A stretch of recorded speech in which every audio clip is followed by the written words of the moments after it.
তিতে কেন কম পড়ে গেল? ওই সময় তুমি বলবে ছাগল একটা, বকরি একটা বাঘে খেয়ে ফেলেছে। তোমার মনিব তো তাহাকিক করবে না, এই কথা বললেই তো হয়ে যাবে। এবার রাখাল ডাক দিয়া কয়, মুসাফির ভাই শুনে নেন, আমি হয়তো আমার মনিবরে যদি একটা বুঝ দেই, ছাগল একটা বাঘে খেয়ে ফেলছে, হয়তো আমার মনিব ততটা তাহাকিক করবে না। আমার মনিবের হাত থেকে হয়তো আমি রেহাই পেয়ে গেলাম। ও মুসাফির ভাই, এবার বলেন ফাইনাল্লাহ, ওরে আমার মুনিবের চোখ আমি ফাঁকি দিতে পারলাম, আপনি বলেন আমার আল্লাহ কোথায়? আমার আল্লাহর কুদরতি চোখ আমি কেমনে ফাঁকি দিব? কার ভয়? আরো জোরে বলেন। ওরে রাখাল অপকর্মের দিকে আগাইল না একটাই মাত্র কারণ, তাকওয়া আল্লাহর কারণে, আমার আল্লাহর ভয়ের কারণে রাখাল একটা ছাগল দিতে সম্মতি হলো না। কারণ রাখাল হতে পারে ও যুবকেরা, ও নওগাঁর মুসলমান, ও মহাদেবপুরের মুসলমান, পর্দার আড়ালের আম্মা জানেরা, তাকওয়ার কারণে আল্লাহর বান্দা রাখাল হওয়ার পরেও অপকর্মে যায় না, গুনাহের দিকে আগায় না, একটাই মাত্র কারণ, রাখাল ভয় করে কাকে? জোরে কোন কাকে? ও আল্লাহর বান্দারা, এই জন্য যুবক, এই জমিনের ভিতরে বড় বড় গুনাহগারকে আমার আল্লাহ তাআলা ওই সময় ফিরাই দিয়েছে যখন দিলের মধ্যে ভয় জেগে গেছে। আমি আমার মাওলাকে বড় ভয় করি, আমি তো এই অপকর্ম করলে, আমি এই গুনাহ করলে দুনিয়ার মানুষের চোখকে ফাঁকি দিতে পারলাম, কিন্তু আমার এই গুনার কারণে, আমি যেই গুনাহটা করলাম, আমার মা জানে না, আমার বাবা জানে না, আমার ভাই জানে না, আমি টেবিলের তল দিয়া লক্ষ লক্ষ টাকা ঘুষ খাইতেছি, আমি সুদ খাইতেছি, হারাম খাইতেছি। ওরে দুনিয়ার কেউ না জানলেও একজন জানেন, তিনি কে? আওয়াজ আসতে কেন? জোরে বলেন কে? আল্লাহর ভয় যদি থাকে, একটা অপকর্ম করার কোনো সুযোগ থাকে না। কথা কোন ঠিক কিনা? আর এই তাকওয়ার মেডিসিন আমার আল্লাহ উলামায়ে কেরামকে দান করেন। শুধু উলামায়ে কেরাম না, যারা আলেম উলামার সাথে সম্পর্ক রাখবে, আলেম উলামার পাশে থাকবে সুখে দুঃখে, আমার আল্লাহ তাআলা তাদেরকেও তাকওয়ার মেডিসিন আমার আল্লাহ দান করেন। সূরা কোরআন, আল্লাহু আকবার।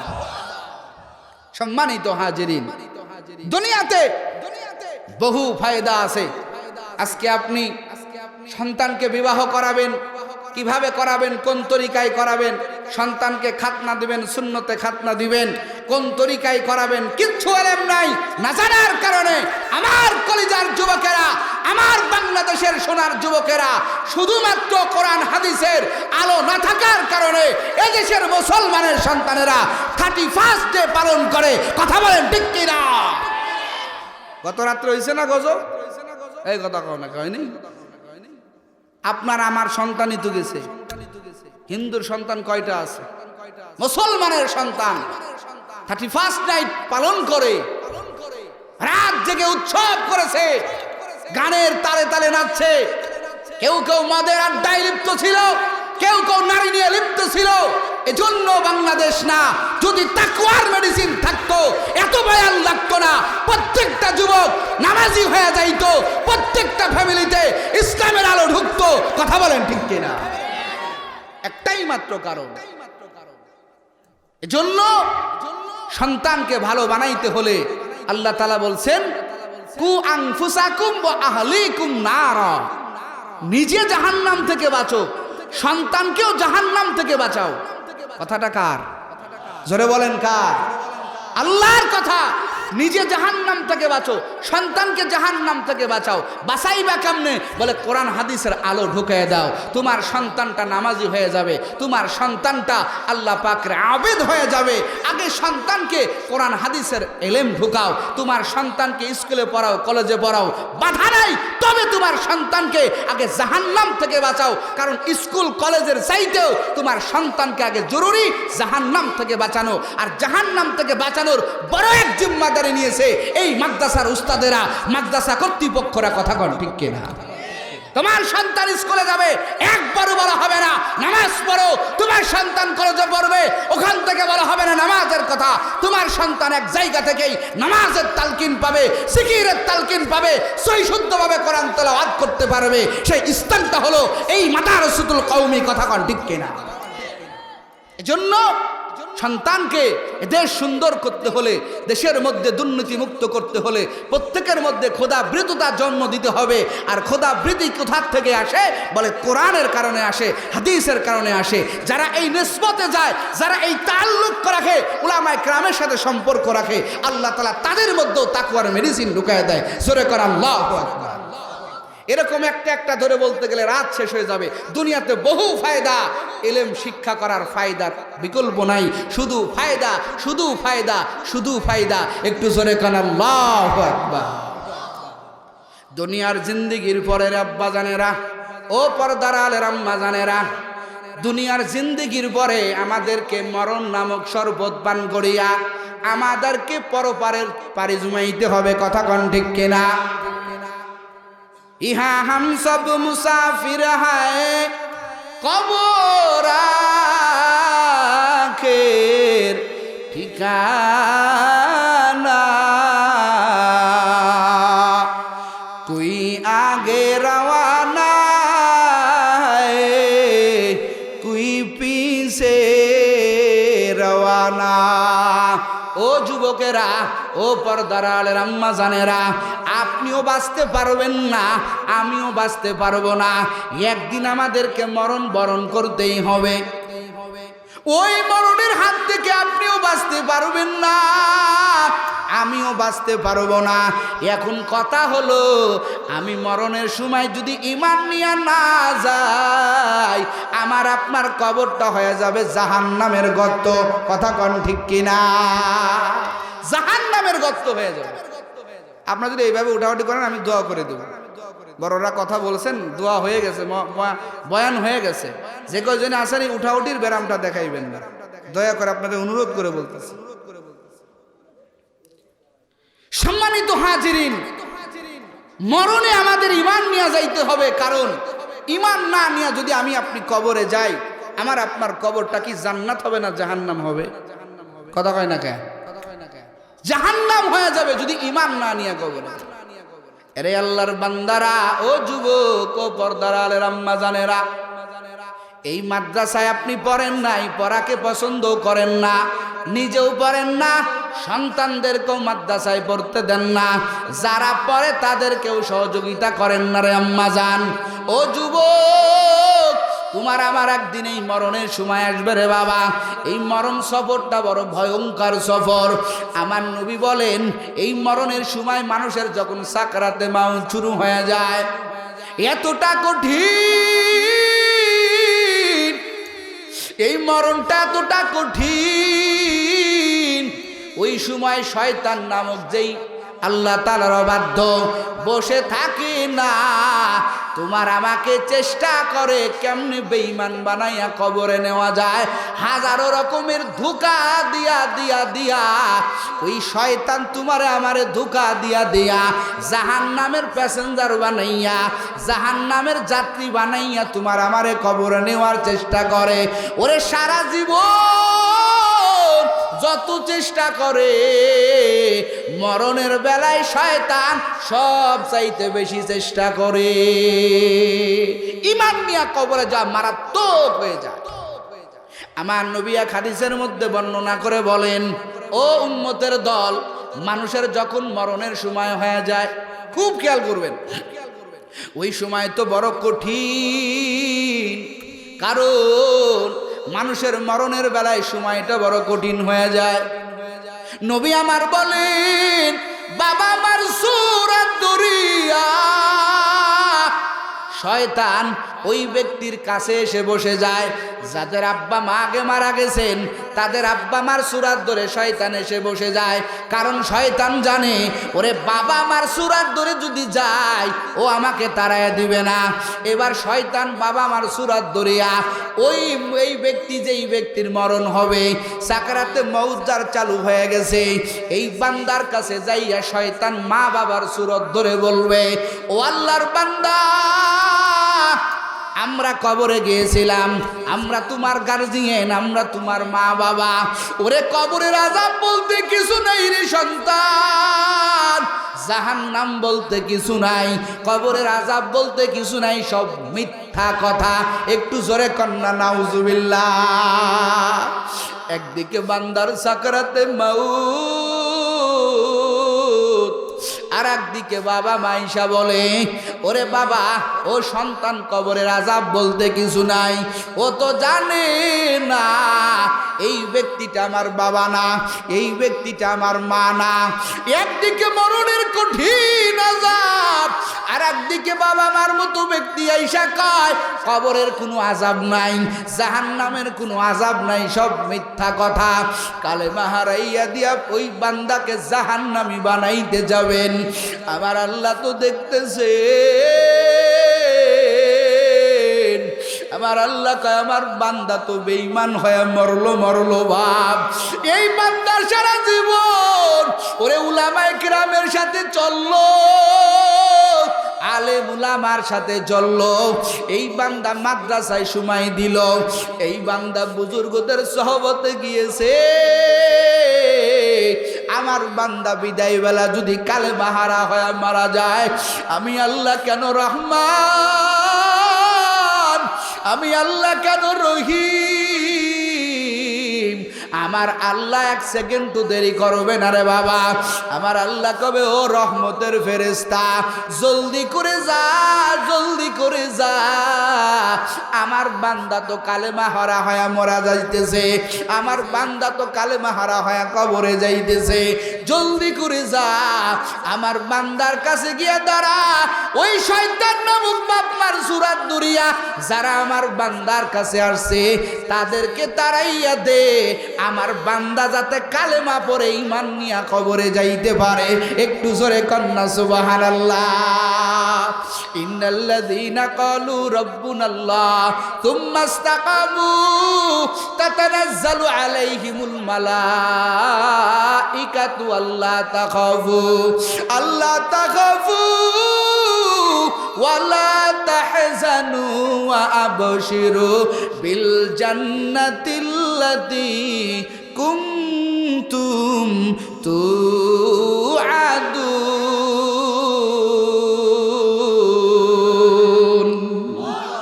আল্লাহ আমার আল্লাহ রহমত, আমার আল্লাহ, আমার আল্লাহ দয়ার আল্লাহ। ওরে যুবক, ওই সময় তোমার কোনো বন্ধু নাই, সাকরাতে মাউত যে বড় কঠিন। আমার নবীও তো ইন্তেকাল করেছে রে যুবক। ওই সময় ঈমান নিয়া কবরে যাওয়া বড় দুষ্কর হয়ে যায়। চতুর্দিকে শয়তানের আক্রমণ, ওই আল্লাহর বান্দারা বেঁচে যাবে যারা বলছে রব আমার আল্লাহ, যারা উলামায়ে কেরামের সাথে চলছে, আলেম উলামার সাথে জিকিরের তাসবিহ জপেছে, যাদের সম্পর্ক আলেম উলামার সাথে। ও কলিজার টুকরা যুবক, ওই বান্দার ইন্তেকালের সময় আমার আল্লাহ কয় ফেরেশতা দৌড়াইয়া যা, আমার বান্দা কালেমা হারা হয়ে মরে গেল, আমার বান্দা সারা জীবন উলামায়ে কেরামের সাথে চললো, ওরে রহমতের ফেরেশতা আসতে দেরি হবে। ওই বাপ মার সুরাত দ্বারা শয়তান ওই মুমূর্ষু ব্যক্তির কাছ থেকে পালাইতে দেরি করবে না। একটু জোরে কন্না সুবহানাল্লাহ। ও আল্লাহর বান্দারা, ঈমান নিয়ে এত সহজ কবরে যাওয়া। ও যুবক, এই জন্য মাদ্রাসা যদি না থাকতো, উলামায়ে কেরাম যদি না থাকতো রে আল্লাহর বান্দারা, ও যুবক, তুমি ঈমান নিয়ে তোমার কবরে যাওয়াটাই দুষ্কর হয়ে যাইত। আলেম উলামা আছে দেখি আজকে তুমি নামাজের ওয়াজ শুনতে পাও, আজকে তুমি জাহান্নামের ওয়াজ শুনতে পাও। বলো বাবা, মরণের বেলা ওই মাদ্রাসার উলামায়ে কেরামের দরকার আছে না নাই? এই কতক্ষণ আছে না নাই? এরে আল্লাহর বান্দারা, ও যুবক, ওই ফেরেশতা আইসা কয়, ও বান্দা তোমার কোনো টেনশন নাই, নাহনু আউলিয়াউকুম ফিল হায়াতিদ দুনিয়া ওয়া ফিল আখিরাহ। একটু জোরে কন্না আল্লাহু আকবার।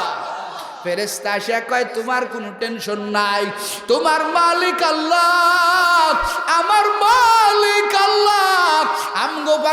দিয়েছি, তুমি ভয় পাইও না।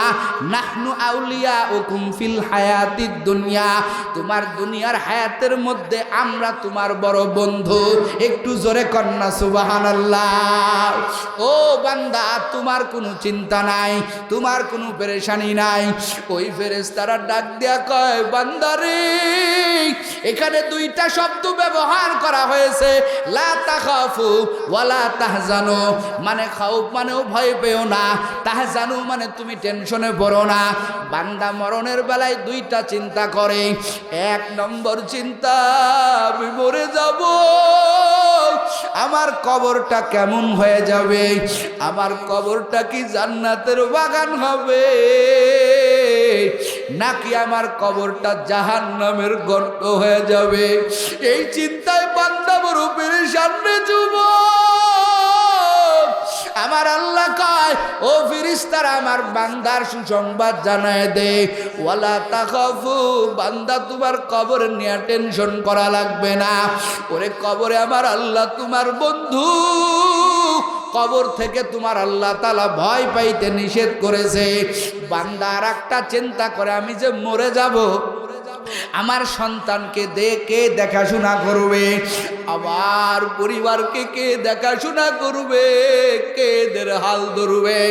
আমার আল্লাহ ওয়ালা তাহজানু শব্দটা দ্বারা ভাষাবিদ্যা ব্যাখ্যা করে বলেছেন, যারা মরে যাবে তাদেরকে আমার আল্লাহ সান্ত্বনা দেয়। ওরে বান্দা, কবর নিয়ে চিন্তা করিও না, ওই হাসর নিয়ে চিন্তা করিও না। তুমি মরার পরে তোমার পরিবারকে নিয়ে তুমি চিন্তা করো না, তোমার পুরা পরিবারের জিম্মাদারি আমার আল্লাহ নিয়ে নিয়েছেন। সুবহানাল্লাহ। ও আল্লাহর বান্দারা, মরণের বেলায় উলামায়ে কেরাম দরকার। মাদ্রাসা ঘৃণা করিও না, উলামায়ে কেরামকে ঘৃণা করিও না। ওরে যুবক, এই তো গেল মরণের ব্যাপার। এবার তোমার আমার মরণের পরে কোথায় রাখা হবে? কথা হয় না কেন? কথা কন, আপনার মুখ খোলেন, কোথায়? কবর। কবরে যাওয়া লাগবে কি লাগবে না? যেতে হবে ওই কবরে, সঙ্গে কিছু যাবে না। 3.5 হাত জায়গা পাবি, পাবি না রে বিছানা। 3.5 হাত জায়গা পাবি, পাবি না রে বিছানা। ও আল্লাহর বান্দারা, ও যুবক, তোমার আমার মরণের পরে কবরে রাখা হবে। কবর বড় ভয়ঙ্কর জায়গা। নবী আমার বলেন, আল কবরু রাউজাতুম মিন রিয়াজিল জান্নাহ আও হুফরাতুম মিন হুফারিন নার। ও আল্লাহর বান্দারা, ও যুবক, ও পর্দার আলের আম্মা জানেরা, নবী আমার বলেন, কবর হবে কারো জন্য জান্নাতের বাগান, আবার কারো জন্য জাহান্নামের গর্ত। এরে যুবক, কোনদিন কি চিন্তা করে দেখছো, আমি যে মরে যাব, আমার কবরটা কি জান্নাতের বাগান হবে নাকি জাহান্নামের গর্ত হবে? এরে যুবক, ওই মরণের পরে তোমারে আমারে কবরে রাখি আসবে। ছেলে মেয়ে সব যার যার মতো সেটেল হয়ে যাবে, বাড়ি চলে যাবে। ওই কবরে তুমিও বড় একা, ওই কবরে আমিও বড় একা, একা একা থাকতে হবে। যুবক রে শুনো, মাদ্রাসায় পড়লে কবরে কোনো ফায়দা আছে নাকি রে বাবা? ও আল্লাহর বান্দারা, ও নওগাঁর মুসলমান, মহাদেবপুরের মুসলমান, ওই পিতা মাতার কপাল বড় ধন্য, যেই পিতা মাতার সন্তান একজন আলেম। একটু জোরে কন্যা সুবহানাল্লাহ। কবরে যাইতে হবে না বাবা? কথা কন্যা কা যাইতে হবে না? ফিকির ঢুকান, কি কাজ আপনার করা আছে দুনিয়াতে। আর একটা ঘটনা শোনাই, কষ্ট হয় আপনাদের? কেসা বলবো, কোরআন হাদিসের বাইরে না। ফখরুদ্দিন রাজি, ইমাম ফখরুদ্দিন রাজি, বিশাল তফসিরের লেখক, তফসিরে কাবিরের মধ্যে একটা ঘটনা লিখছেন। এই ব্যক্তি ফখরুদ্দিন গাজী রহমাতুল্লাহ। কি ঘটনা? মুসা আলাইহিস সালামের জামানায় হযরতে মুসা আলাইহিস সালাম একটা কবরের পাশ দিয়া যাইতেছে। কিসের পাশ দিয়া? কথা কন, কিসের? কবরের পাশ দিয়া। আল্লাহর পয়গম্বরদেরকে আমার আল্লাহ তাআলা কিছু স্পেশাল পাওয়ার দিয়েছেন। নবীরা যখন কোন কবরের পাশ দিয়া যায়, আমার আল্লাহ তাআলা মাঝে মাঝে কবরের আযাব আমার আল্লাহ তাআলা পয়গম্বরদের চোখকে দেখায় দেন। একটু জোরে কোন আল্লাহু আকবার। ও বাপজানেরা, আমি আপনি দেখতে পারি না। বলে হুজুর এটা কেমন কথা, আমরা কেন দেখতে পারি না? কবর তো আমরাও কবরের পাশ দিয়া যাই। ওরে যুবক, দুই বন্ধু এক খাটে ঘুমানো অথবা স্বামী স্ত্রী ঘুমানো, স্ত্রী বসে বসে পান খায়, স্বামী বেচারা ঘুমাইয়া স্বপ্নের ভিতরে দেখে আমেরিকার বাদশা হয়ে গেছে, আমেরিকার প্রধানমন্ত্রী হয়ে গেছে, পাশে স্ত্রী পান খায়। বলেন তো স্ত্রী কিছু টের পায়নি? কথা কয় না কে?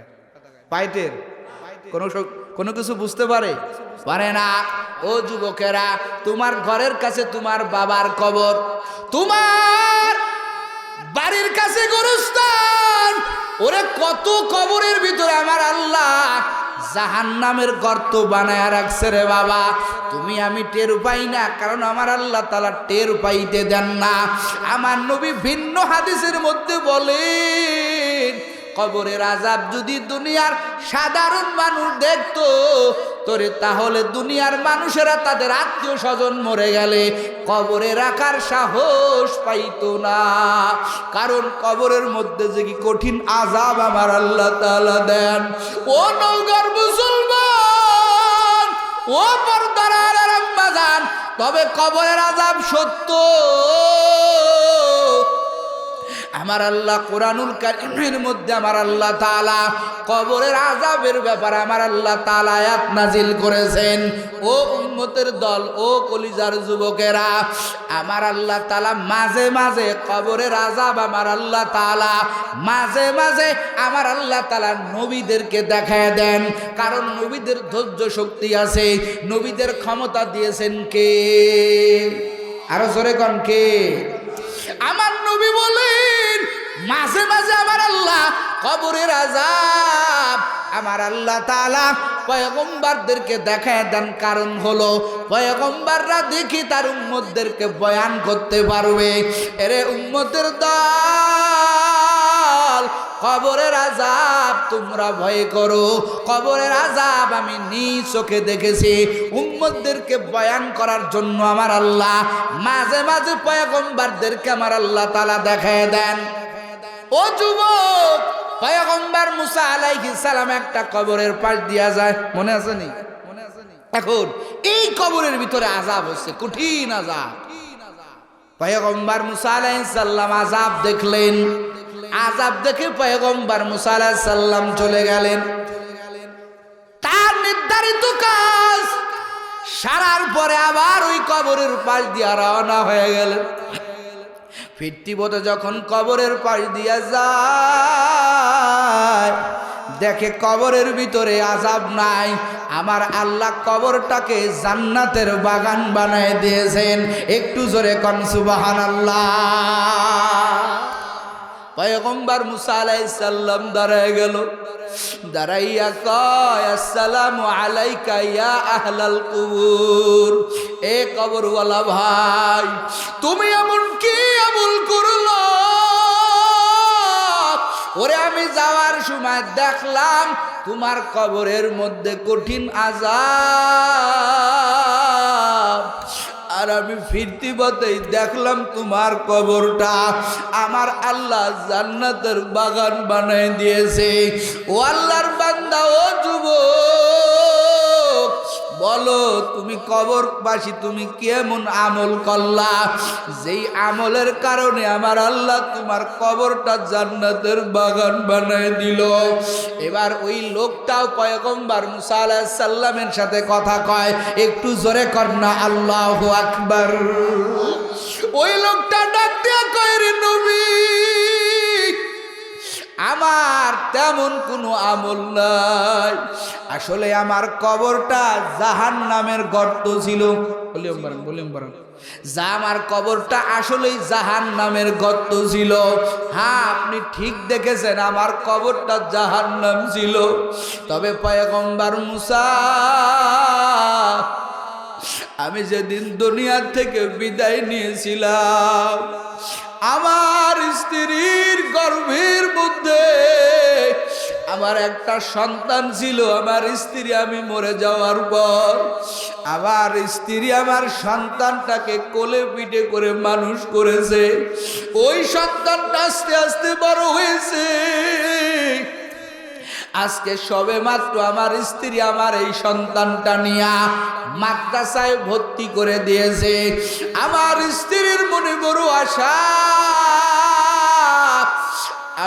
আমার সন্তানটা মাদ্রাসায় পড়ে আলেম হবে, কারণ আমি ওর বাবা নাই। আমার স্ত্রী মাদ্রাসায় সন্তান ভর্তি করে দিয়েছে।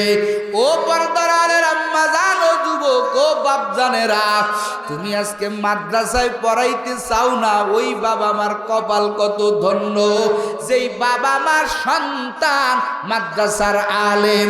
ওই বাবা মার কপাল কত ভালো, যেই বাবা মা সন্তানের জানাজা নিয়া কবরে যায়। কথা কন ঠিক কিনা? ওই জানাজার দৃশ্যটা কত ভালো। ওরে যার জানাজায় হাজার হাজার উলামায়ে কেরাম চলে আসে। এই জমিনে কিছু কিছু জানাজা দেখবারে বাবা, যেই জানাজায় শুধু আলেম, শুধু আলেম আর আলেম। এমনে এমনে হয় না রে যুবক। ওই যে চট্টগ্রামের আহমদ শফি রহমাতুল্লাহি আলাইহির ইন্তেকাল হলো। ওরে লক্ষ লক্ষ উলামায়ে কেরাম ওরে পাগলের মতো ছুটে গেল হাটহাজারী মাদ্রাসায়। কত আলেম উলামা পাগলের মতো ছুটলো, কারণ এরা আলেম, এরা উস্তাদের উস্তাদ। এদের জানাজা কত সুন্দর। কেমন জানি আমার আল্লাহ আসমান থেকে হাজার হাজার ফেরেশতা পাঠাইয়া দিয়া এই সমস্ত বান্দার জানাজা আমার আল্লাহ সম্পূর্ণ করে। একটু জোরে জোরে কন্যা সুবহানাল্লাহ। মোরা তো লাগবেই। কেমন জানাজা? যেই জানাজার নামাজে কোনো আলেম নাই, কোনো মাদ্রাসার মুহাদ্দিস নাই। ও যুবক, তোমার কামাইটা কি? তোমার পুঁজিটা কি? ও বাপজানেরা, তুমি মরবা, তোমার পুঁজিটা কি? তোমার সঞ্চয়টা কি? তুমি কার হাতে জানাজা নিয়া, ওরে কার পরশ নিয়া তুমি কবরে যাবা? কার জানাজা নিয়া তুমি কবরে যাবা? এই